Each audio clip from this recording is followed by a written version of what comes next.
نعمتان، دو نعمتیں ایسی ہیں مغبون فیہما کثیر من الناس، اکثر لوگ اس کے سلسلے میں خسارے اور نقصان میں ہوتے ہیں۔ ہر دروازے کے باہر چپل رکھا ہوا ہوتا تھا، پتہ نہیں کب کون سے دروازے سے یہ داخل ہو اور جاتے وقت پتہ نہیں کون سے دروازے سے جائیں گے۔ آدمی اگر کسی کام کو کرتا رہتا ہے اور درمیان میں گیپ آ جاتا ہے تو پھر اس کام کے اندر برکت چلی جاتی ہے۔ آدمی چاہے تھوڑا کام کرے لیکن مستقل کرے، روزانہ کرے، ہمیشہ کرے، تو کیا ہوگا؟ اس کام کے اندر برکت آئے گی۔ الحمد للہ نحمده ونستعینه ونستغفره ونؤمن به ونتوکل علیہ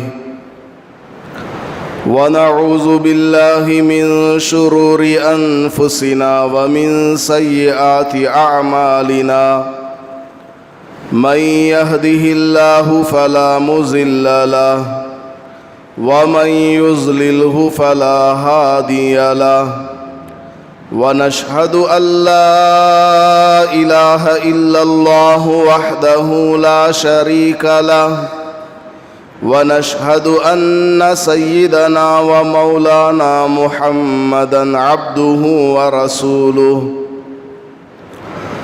صلى الله عليه وعلى آله وأصحابه وبارك وسلم أما بعد فأعوذ بالله من الشيطان الرجيم بسم الله الرحمن الرحيم إن الصلاة كانت على المؤمنين كتابا موقوتا عن ابن عباس رضي الله تعالى عنهما قال قال رسول الله صلى الله عليه وسلم نعمتان مغبون فيهما كثير من الناس الصحة والفراغ أو كما قال عليه الصلاة والسلام بارك الله لنا ولكم في القرآن المجيد والفرقان الحميد رب اشرح لي صدري ويسر لي أمري واحلل عقدة من لساني يفقه قولي۔ معزز سامعین کرام، اللہ پاک نے ہمیں انسان بنا کر اس دنیا میں بھیجا ہے۔ ہماری دنیاوی زندگی آخرت کے مقابلے میں نہایت مختصر سی زندگی ہے، بلکہ ہم سے پہلے جو امتیں گزری ہیں، جو لوگ دنیا میں رہا کرتے تھے، ان کی عمروں کے مقابلے میں ہماری زندگی اور ہماری عمریں بہت ہی کم ہیں۔ حضرت نوح علیہ السلام کی عمر 1000 سال یا اس سے زیادہ تھی، اور ان کی قوموں کی عمریں بھی تقریباً ایسی ہی رہا کرتی تھی۔ ہماری عمریں نہایت مختصر۔ حضور اکرم صلی اللہ علیہ وسلم نے ارشاد فرمایا اعمار امتی ما بین 60 او 70، میری امت کی عمریں 60 اور 70 سال کے درمیان ہیں۔ بہت کم زندگی ہم لے کر کے آئے ہیں، اس لیے ہمیں اپنی اس زندگی کو غنیمت جاننے کی ضرورت ہے۔ اپنے اوقات کو بالکل ضائع نہیں کرنا چاہیے۔ آدمی دیکھتے دیکھتے بڑھاپے کی عمر کو پہنچ جاتا ہے۔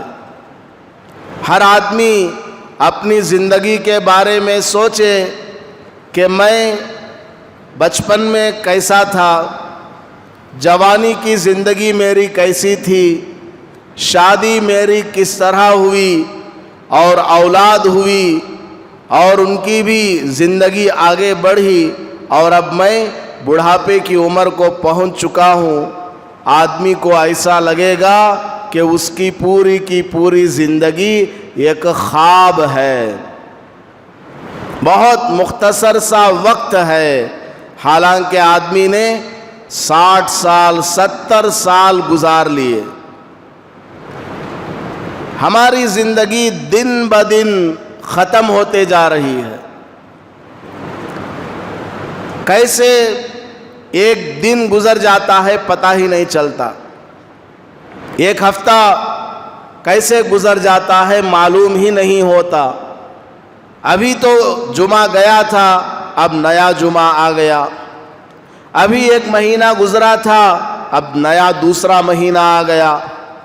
ابھی تو رمضان کے روزوں سے فارغ ہوئے تھے، لو اب بقرعید کا مہینہ آ گیا۔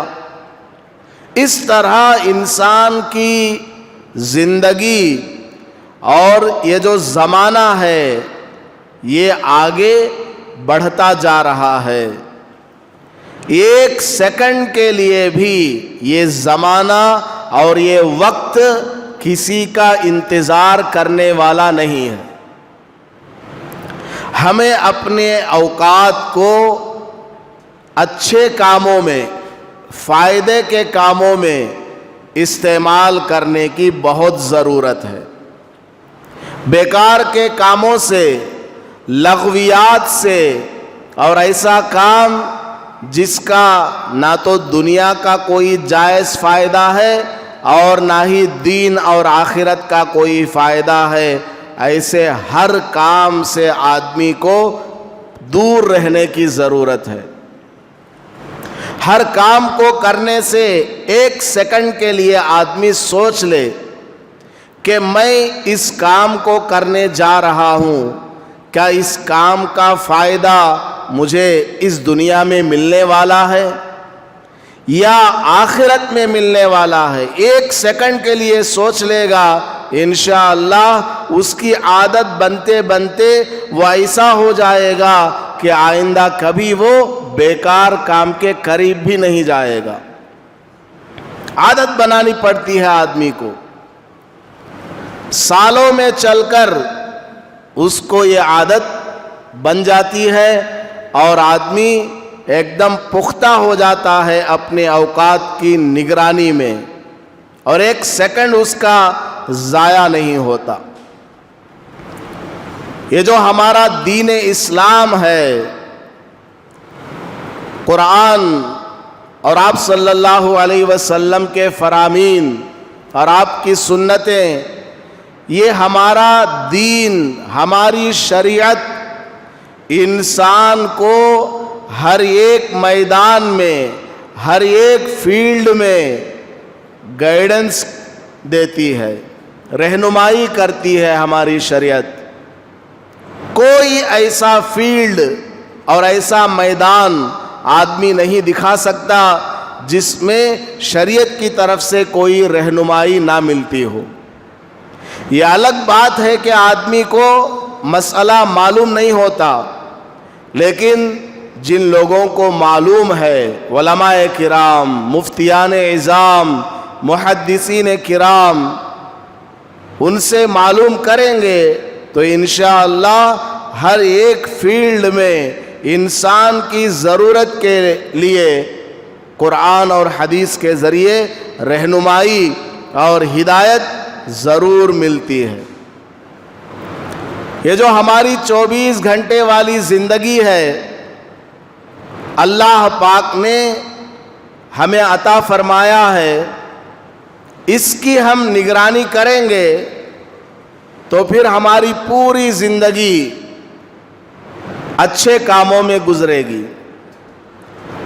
آدمی اپنے 24 گھنٹوں کے لیے شیڈول مرتب کر کے رکھے، نظام الاوقات بنائے کہ مجھے اپنی 24 گھنٹے والی زندگی کو کیسے گزارنا ہے، مجھے صبح میں کتنے بجے اٹھنا ہے، میرا باتھ روم کا تقاضا، برش کرنا، نہانا دھونا، اس کے لیے مجھے کتنا وقت نکالنا ہے، پھر مجھے نماز پڑھنی ہے، تہجد کی نماز ہے یا فجر کی نماز ہے، تو مجھے کب اپنے گھر سے نکلنا ہے اور نماز میں کتنا وقت لگے گا، اس کے بعد تفسیر قرآن سننے میں کتنا وقت لگے گا، اس کے بعد مجھے اپنے کچھ ذکر و اذکار کرنا ہے، کلمہ لا الہ الا اللہ کو 100 دفعہ پڑھنا، درود پاک کو 100 دفعہ پڑھنا ہے، استغفار 100 دفعہ پڑھنا ہے، قرآن شریف کا ایک پارہ یا آدھا پارہ مجھے تلاوت کرنا ہے، اس میں کتنا وقت لگے گا، مجھے پھر اشراق کی نماز بھی پڑھنی ہے، اس کے بعد مجھے اپنے گھر کے کام کرنا ہے، سبزی ترکاری وغیرہ لا کر کے دینا، اور پھر مجھے آفس میں جانا ہے یا دکان پر جانا ہے، تو دکان پر جانے سے پہلے مجھے کن کن کاموں سے فارغ ہو جانا ہے، ناشتہ مجھے کتنے بجے تک تیار چاہیے۔ آدمی روزانہ اگلے دن کے بارے میں شیڈول بنا لے۔ ایک تو ہوتا ہے مستقل شیڈول، وہ کام جس کو بندہ روزانہ کرنا ہوتا ہے، اس کے لیے تو ہمیشہ شیڈول بنا رہتا ہے، روزانہ آدمی کو کھانا پینا ہے، نماز پڑھنا ہے 5 وقت کی، اس کے علاوہ نہانا دھونا ہے، اس کے لیے تو ہمیشہ آدمی کے ذہن میں رہتا ہے کہ کب مجھے کیا کرنا ہے۔ اس کے علاوہ جو کام ہوتے ہیں اس کے لیے آدمی پہلے سے اپنے ذہن کو تیار کر کے رکھے کہ مجھے فلاں کام کل پیش آنے والا ہے، وہ کام مجھے فلاں وقت سے لے کر فلاں وقت کے اندر نمٹا دینا ہے، تاکہ میرا جو روزانہ کا شیڈیول ہے، روزانہ کی جو ترتیب ہے، اس میں کوئی کمی نہ آنے پائے، کسی بھی طرح کی کوئی کمی نہ آنے پائے۔ حضرت مولانا اشرف علی تھانوی رحمۃ اللہ علیہ کے یہاں اس کا بہت زیادہ لحاظ ہوتا تھا، ایک ایک سیکنڈ کی وہ حفاظت کرتے تھے، ایک ایک منٹ کی وہ حفاظت کرتے تھے، کوئی لمحہ ضائع نہیں ہونے دیتے تھے۔ کیوں؟ کیونکہ اللہ کے رسول صلی اللہ علیہ وسلم نے ارشاد فرمایا، نعمتان، 2 نعمتیں ایسی ہیں، مغبون فیہما کثیر من الناس، اکثر لوگ اس کے سلسلے میں خسارے اور نقصان میں ہوتے ہیں۔ 2 ایسی عظیم نعمتیں ہر انسان کو حاصل ہیں تقریباً کہ آدمی اس میں نقصان میں رہتا ہے، حالانکہ وہ ہے نعمت، اس کو صحیح استعمال نہ کرنے کی وجہ سے آدمی نقصان اور خسارے میں رہتا ہے۔ پہلی نعمت کیا؟ الصحہ، اور دوسری نعمت الفراغ۔ صحت آدمی کے پاس اگر ہے بہت سارے کام کر سکتا، صحت آدمی کے پاس ہے، تندرستی آدمی کے پاس ہے، بہت سارے کام وہ کر سکتا ہے، بیمار پڑ گیا خود اٹھ کر پیشاب کرنے بھی نہیں جا سکتا، خود چل نہیں سکتا، اس لیے آدمی کو بیمار ہونے سے پہلے کمزوری اور ضعف اور بڑھاپا آنے سے پہلے آدمی کو غنیمت جان لینا چاہیے، اپنی صحت کو اور اپنی طاقت اور قوت کو، اور اچھے کاموں میں استعمال کر لینا چاہیے۔ حضرت مولانا عبدالحی صاحب لکھنوی رحمۃ اللہ علیہ 40 سال یا اس سے کچھ آگے پیچھے انتقال کر گئے، لیکن انہوں نے سینکڑوں کی تعداد میں ہنڈریڈس آف بکس لکھا ہے. 40 سال کے اندر اندر ہی کئی 100 کتابوں کے وہ مصنف ہے، جس سے آج ساری دنیا کے علماء استفادہ کرتے ہیں، جس کو پڑھتے ہیں. 40 سال کی عمر کے اندر ہی بڑے بڑے کام کر کے چلے گئے. ان کی ایک لائبریری تھی، 3 دروازے اس کے، ہر دروازے کے باہر چپل رکھا ہوا ہوتا تھا. پتہ نہیں کب کون سے دروازے سے یہ داخل ہو اور جاتے وقت پتہ نہیں کون سے دروازے سے جائیں گے. اگر ایک ہی دروازے کے پاس چپل ہو اور یہ لائبریری میں پڑھتے پڑھتے اس دروازے کے قریب پہنچ گئے، اب باہر جانے کے لیے چپل پہننے کے لیے اندر اتنا دور چلنا نہ پڑے، کیونکہ اتنا دور چلیں گے تو ٹائم ویسٹ ہو جائے گا. ایک ایک منٹ کی وہ حفاظت کرتے تھے، ایک ایک منٹ کی.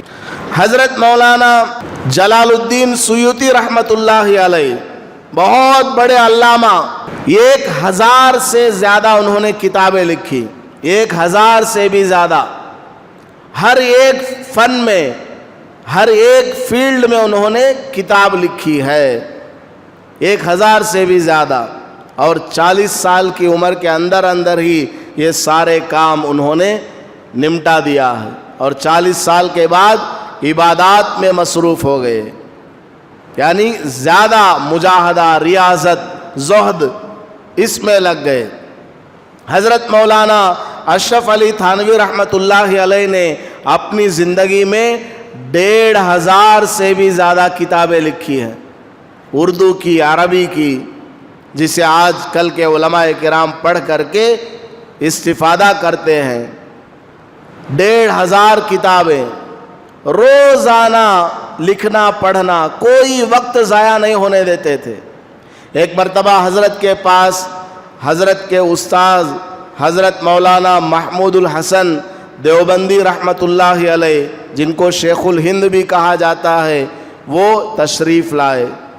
مہمان ہے تو حضرت مولانا اشرف علی تھانوی رحمۃ اللہ علیہ ان کی ضرورت کا سامان لا کر حضرت کے سامنے رکھا، اور وقت ہوا، وہ وقت آیا جس میں وہ روزانہ بیٹھ کر کے قرآن شریف کی تفسیر لکھا کرتے تھے. بیان القرآن اس کا نام ہے. وہ وقت ایسے ہی آیا، حضرت استاد سے اجازت مانگی کہ حضرت میرا اس وقت روزانہ کا معمول ہے، میری ایک عادت ہے کہ میں اس وقت بیٹھ کر قرآن شریف کی تفسیر لکھتا ہوں، اگر آپ مجھے اجازت دے دیں تو میں تھوڑی دیر جا کر تفسیر لکھ کر کے آ جاؤں گا، تاکہ میرا کام جو روزانہ چل رہا ہے وہ ناغا نہ ہونے پائے، میں ایبسنٹ نہ ہو جاؤں اس کام کے لیے. اس کام کو کرنے گئے، روزانہ جتنا لکھتے تھے اتنا تو نہیں لکھا، لیکن تھوڑا بہت لکھ کر کے آئے تاکہ برکت باقی رہے.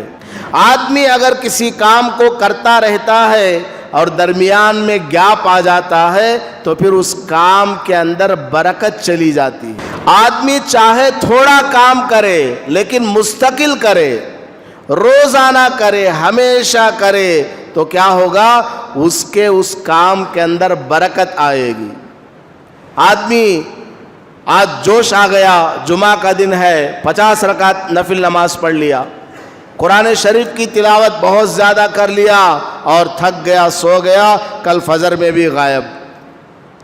کل کوئی قرآن شریف کی تلاوت نہیں، کوئی ذکر نہیں. یہ اللہ کو پسند نہیں ہے.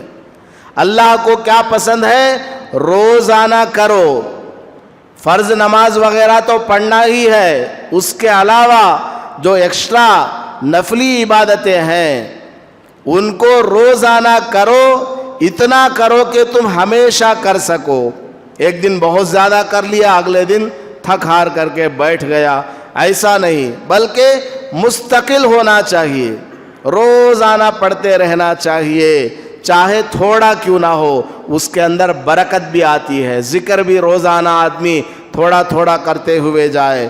جب عادت بنتی جائے گی، آدمی ذکر میں، نوافل میں اضافہ کرتے ہوئے چلا جائے گا، پھر کوئی ویسی بات پیش نہیں آئے گی۔ ایک مرتبہ حضرت مولانا اشرف علی تھانوی رحمۃ اللہ علیہ کے پاس ایک دیہاتی آیا، کھیڑے والا۔ حضرت اپنا لکھنے والا کام کر رہے تھے، جیسے ہی دیہاتی آیا سلام کیا تو حضرت نے جواب دیا اور پوچھا کیا بات ہے، کیسے آئے؟ تو دیہاتی نے، کھیڑے والے نے کہا نہیں حضرت ویسے ہی آیا ہوں۔ اب حضرت لکھ رہے تھے نا، اس لیے اس نے جواب میں اپنا مقصد ظاہر نہیں کیا، تو حضرت نے سمجھا ویسے ہی زیارت کے لیے آیا ہوگا، ملاقات کے لیے آیا ہوگا، سلام کر کے بیٹھ گیا ہے، چلو۔ حضرت لکھتے رہے، پھر نماز کا وقت آیا، اذان ہونے لگی، حضرت نے اپنی کتاب بند کی اور باہر جب نکلنے لگے، دروازے تک پہنچے تو وہ دیہاتی کہنے لگا حضرت گھر میں تھوڑا بچہ بیمار ہے، ایک تعویذ لکھوانے کے لیے آیا تھا۔ حضرت نے فرمایا تمہارے آتے ہی میں نے پوچھا تھا، جیسے ہی تم آئے تھے میں نے پوچھا تھا کہ تم کیوں آئے، تم نے اپنا مقصد نہیں بتایا، اگر بتا دیا ہوتا میں فوراً لکھ کر کے دے دیتا، کوئی قرآن شریف کی آیت یا کوئی دعا لکھ کر کے دے دیتا، جو کہ جائز کلمات ہوتے ہیں اس کو لکھ کر دینا جائز ہے، تم نے مجھے بتایا نہیں۔ اب میں نماز کے لیے جا رہا ہوں، نماز کا وقت ہو رہا ہے، اب نماز کے بعد مجھے اور مصروفیات ہیں، اب تم مجھے بول رہے ہو، اب میں تم کو نہیں لکھ کر کے دے سکتا، اب ایسا کرو کل آنا، دوبارہ اسی وقت میں آنا، لکھ کر کے دوں گا۔ لوگوں کی اصلاح بھی حضرت کیا کرتے تھے، جب دیکھو بے وقت آدمی کام کرنے کو سوچتا ہے، سامنے والے کے پاس بھی تو وقت ہے، اس کے بھی اپنے کام ہوتے ہیں، وہ آرام کر رہا ہوگا یا کسی کام میں مصروف ہوگا، خالی وقت کون سا معلوم کر کے جایا جائے یا جب ان سے پتہ چلے، جب اپنا مقصد ظاہر کیا جائے، ایسا آدمی کی عادت نہیں ہوتی ہے۔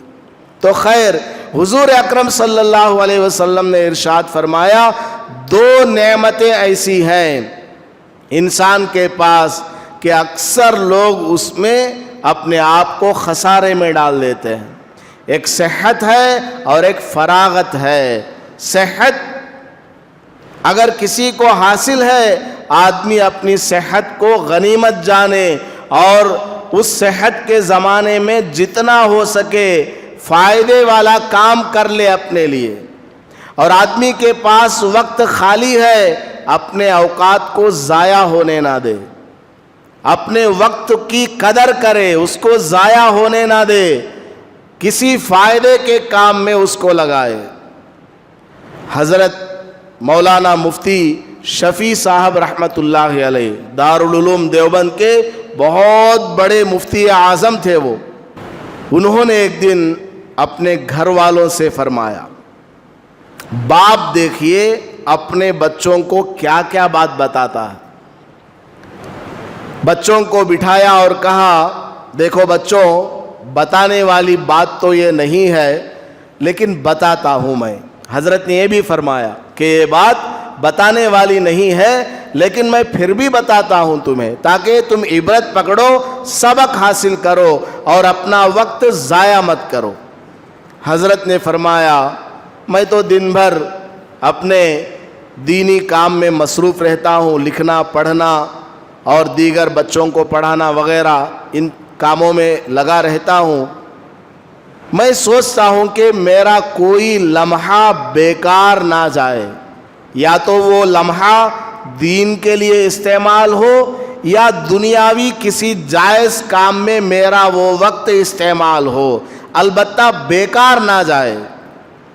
تو الحمدللہ میرا 24 گھنٹہ کوئی بیکار نہیں جاتا ہے، لیکن جب میں قضائے حاجت کرنے کے لیے جاتا ہوں، بیت الخلاء میں جاتا ہوں، اب وہاں کوئی کام کرنے کا ہوتا نہیں ہے، وہاں ذکر نہیں کر سکتے، کسی سے بات نہیں کر سکتے، اب وہاں خاموش رہنے سے مجھے بڑی کڑھن ہوتی ہے کہ میرا یہ وقت جو ہے اگرچہ اپنی ضرورت پورا کرنے کے لیے استعمال کر رہا ہوں لیکن خالی تو بیٹھا ہوں میں، اس لیے میں کیا کرتا ہوں، جتنی دیر قضائے حاجت کے لیے لگتی ہے اتنی دیر میں بیت الخلاء میں جو لوٹا رکھا رہتا ہے جس سے صفائی کرتے ہیں پانی لے کر، اس لوٹے کو صاف کر لیتا ہوں، اس لوٹے کو میں کیا کرتا ہوں، صاف کر لیتا ہوں، اور آس پاس گندگی ہو اس کو بھی تھوڑا صاف کر لیتا ہوں۔ تو دیکھیے ہمارے بڑے کیسے تھے، بچوں کی کیسی تربیت کرتے ہیں، بچوں کی کیسی تربیت، معمولی بات بھی بچوں کو بتا کر کے ان کو انکریج کرتے ہیں، ان کو سبق سکھاتے ہیں کہ بچوں اپنے وقت کو ضائع نہ کرو۔ آج ہم لوگ، اللہ حفاظت فرمائے، اللہ حفاظت فرمائے، مرنے کے بعد ماں باپ اللہ کو کیا جواب دیں گے مجھے نہیں سمجھ میں آتا۔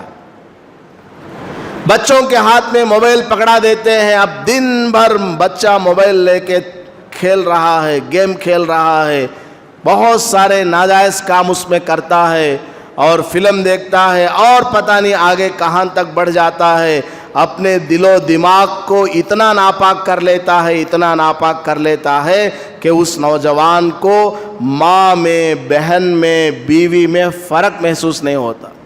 ایسی گندی چیزوں کو یہودیوں نے نیٹ کے اندر ڈالا ہوا، یہودیوں کو اور اسلام دشمن طاقتوں کو اس کی بڑی فکر پڑی ہوئی ہے کہ روزانہ ساری دنیا میں مسلمانوں کی تعداد میں اضافہ ہو رہا ہے، مسلمانوں کی پاپولیشن اور آبادی بڑھ رہی ہے، وہ چاہتے ہیں کہ مسلمان دل سے کمزور ہو جائے، ان کے دل کے اندر جو ایک ایمانی نور ہے، طاقت ہے، وہ کالا پڑ جائے اور مسلمان بالکل بے ایمان بن کر کے رہ جائے یا کفر میں واپس چلے جائے یا کفر کو اختیار کر لے اگر پہلے سے مسلمان ہے تو۔ اس لیے اسلام کی دشمنی رکھنے والے لوگ اس طرح کے بہت سارے کام سوشل میڈیا پر اور انٹرنیٹ پر کرتے رہتے ہیں اور ہمارے نوجوان اس میں ملوث ہیں۔ ماں باپ سمجھتے ہیں کہ میرا بچہ چلو گھر میں ایک کونے میں بیٹھا ہے، کیا بیٹھا ہے؟ فارم کی مرغی جس طرح ایک کونے میں بیٹھے رہتی ہے، نہ وہ بھاگ سکتی ہے نہ چل سکتی ہے، اس طرح ہمارا نوجوان کنارے میں بیٹھا ہوا ہے، اس کے گھٹنے خراب کر رہا ہے، گردن کو خراب کر رہا ہے، نگاہوں کو خراب کر رہا ہے، کانوں کو خراب کر رہا ہے، سب سے زیادہ اپنے ایمان کو خراب کر رہا ہے۔ یہ دل اللہ کا گھر ہے، اس دل کو ہمارا نوجوان گیم کھیل کر کے اور ناجائز چیزوں کو دیکھ کر کے خراب کر رہا، آنکھوں کے ذریعے دیکھتا ہے اور دل کو ناپاک کر رہا ہے۔ ماں باپ سمجھتے ہیں کہ ہمارے بچے ایک کونے میں بیٹھے ہوئے ہیں، کہیں بازار وغیرہ گھومنے نہیں جاتے۔ افسوس کی بات ہے، پہلے زمانے میں ایسا ہوتا تھا کہ بچے کو میدان سے گھسیٹ کر کے گھر میں لانا پڑتا تھا۔ آج کا دور ایسا آ گیا ہے کہ بچے کو گھر سے باہر جانے کو کہنا پڑتا ہے، جب دیکھو کونے میں بیٹھا ہوا ہے موبائل لے کر کے اور جھکا ہوا ہے اور اپنے اسپائنل کارڈ کو، اپنے ریڑھ کی ہڈی کو خراب کر رہا ہے، جوانی کو تباہ کر رہا، اپنے قیمتی اوقات کو ضائع کر رہا۔ آج کل لاک ڈاؤن کا زمانہ ہے، اس میں بھی کافی وقت مل جاتا ہے۔ اگر نماز نہیں پڑھنا آتا نماز پڑھنا سیکھ لیں، قرآن شریف پڑھنا نہیں آتا قرآن شریف پڑھنا سیکھ لیں، اور اپنے غسل کو، وضو کو صحیح کر لیں۔ عورتیں ہیں، ان کو پکانا نہیں آتا، آئندہ چل کر وہ بیوی بنے گی، کسی کے گھر جانے والی ہے، اپنی بچیوں کو اس زمانے میں کھانا وغیرہ بنانا سکھائیں، قرآن شریف ان کو پڑھا دیں، اور اس کی ضرورت کے جو مسائل ہیں، چھوٹی چھوٹی اردو کی کتابیں علماء کرام سے پوچھ کر کے معلوم کریں، وہ بتائیں گے کہ فلاں فلاں کتاب پڑھ کر کے تم اپنی ضروری مسائل کا حل نکالو۔ ایسا کوئی نہیں کرتے۔ دیکھیے، اگر ہم اپنی اولاد کی تربیت نہیں کریں گے، آخری بات بتا رہا ہوں، اگر ہم اپنی اولاد کی تربیت نہیں کریں گے، چاہے ہم کتنے بڑے نیک کیوں نہ ہو جائیں، ہماری اولاد ہمارے مرنے کے بعد ہماری قبر پر فاتحہ پڑھنے کے لیے بھی نہیں آئے گی، نہ ہمارے نام پر سورہ یاسین پڑھے گی وہ، نہ ہمارے مرنے کے وقت وہ ہمارے لیے کوئی دعا کر پائے گی۔ ایسی اولاد تیار ہو جائے گی۔ ماں جنازے میں سوار ہو کر کے آتی ہے، باپ کا جنازہ آتا ہے، بیٹا کھڑا ہوا رہتا ہے، جنازے کی دعا تک بیٹے کو یاد نہیں ہے، وہ بیٹا کہلانے کے لائق ہے؟ یہ سب کس کی غلطی ہے؟ ماں باپ کی غلطی ہے۔ ماں باپ اگر بچپن میں ہی تربیت دیے ہوتے تو یہ آج ان کو دیکھنا نہ پڑتا۔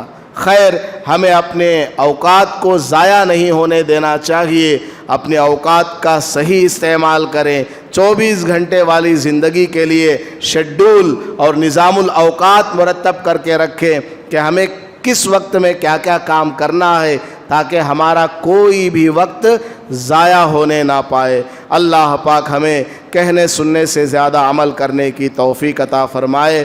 آمین وآخر دعوانا ان الحمدللہ رب العالمین۔ ویڈیو کے نیچے سبسکرائب کے بٹن پہ کلک کریں، بیل کے آئیکن پہ کلک کیجئے تاکہ ہر نئی ویڈیو کی نوٹیفیکیشن آپ کو مل جائے۔